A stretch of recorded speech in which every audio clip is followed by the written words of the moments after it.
Acts chapter 1, verse 4. This is Jesus speaking. This is after the resurrection, right before he ascends back to heaven. He's speaking to his disciples. It says in Acts chapter 1, verse 4, "And being assembled together with them, he commanded them not to depart from Jerusalem, but to wait for the promise of the Father, which he said, 'You have heard from me, for John truly baptized with water, but you shall be baptized with the Holy Spirit not many days from now.'" Here Jesus describes the baptism with the Holy Spirit. They already have the Holy Spirit. They've been sealed with the Holy Spirit. The Holy Spirit has been given to them. Now he is talking about this experience of the baptism with the Holy Spirit.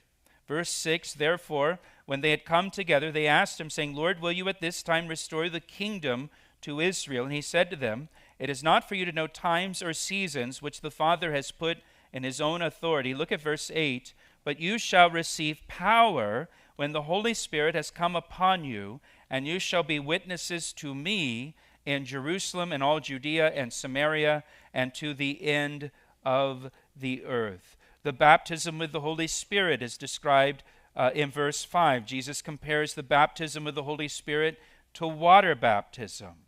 And then in verse 8, Jesus said, "You shall receive power when the Holy Spirit has come upon you, and you shall be witnesses to me in Jerusalem, Judea, Samaria, and to the end of the earth." So he's given us the Holy Spirit as we're waiting for our redemption, as we're waiting to go be with Christ in glory. We're sealed by the Holy Spirit for the day of redemption, but also the Holy Spirit empowers us to be witnesses for Jesus Christ everywhere we go and in every situation. That's what he means here in verse 8, in Jerusalem, Judea, Samaria, and to the end of the earth. Everywhere we go, every situation we face, we can be witnesses for Christ through the power of the Holy Spirit, so that we can respond in every situation in a Christ-like way.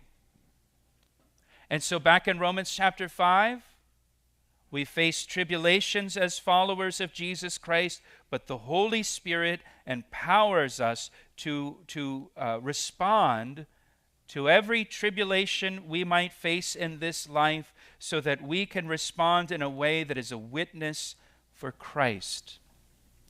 And this is why he's given us the Holy Spirit. So yes, Romans 5, we will face tribulation, but God, because he loves us, has given us his Holy Spirit as a seal, as a down payment, as an assurance to us that one day he will come and receive us to himself, that where he is, there we may be also.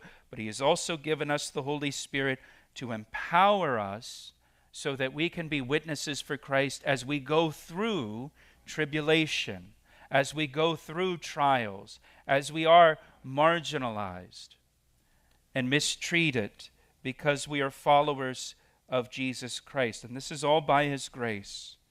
It's all by his grace. It's not because we deserve it or we've earned it. It's all by his grace. Now go back to Romans chapter 5. Look what he says in verse 6. "But when we were still without strength, and due time, Christ died for the ungodly." When we were without strength, the idea here is we were utterly helpless to do anything about our sin. We were utterly helpless to do anything about our sinful condition, utterly helpless to do anything about our unrighteousness or our ungodliness or our unworthiness. We were morally bankrupt and just dead in our trespasses and sins, with no ability in ourselves to do good. And when we were in that state, what did Jesus Christ do? It says, Christ died for who? Us, the ungodly. Not the godly, the ungodly. He showed grace to ungodly people. Again, Jesus did not die for us because we were godly. Jesus did not die for us because we were getting our act together finally. He died for us when we were ungodly and utterly helpless and unable to do anything. And so we were completely undeserving of salvation, Our salvation is absolutely by grace. Again, he justified us freely for no reason in us. It was all his grace. Now look what he says in verse 7. For scarcely for a righteous man will one die, yet perhaps for a good man someone would even dare to die. But God demonstrates his own love toward us in that while we were still sinners, Christ died for us. Think about what this is saying. And let me ask you, you don't have to answer out loud, but who are you willing to die for? Who are you willing to die for? And I'm not talking about, a life-threatening situation where you make a split-second decision to save someone's life, and in the process, it costs you your own life. People make those kinds of decisions in a moment where there's a life-threatening situation, and they just kind of jump into action, and sometimes it costs their own life, saving someone else's life. I'm not talking about that. But if you had time to think it over, you had time to make a decision to die for someone so that they could live. Again, don't answer out loud, but who would you die for? And let's take your family off the table. So not somebody in your family, not your spouse, not your kids. So somebody outside your family. And again, it's something that it's planned.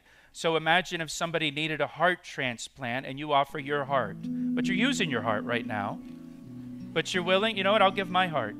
They can take my heart. Who would you die for? Who would you be willing to lay down your life for?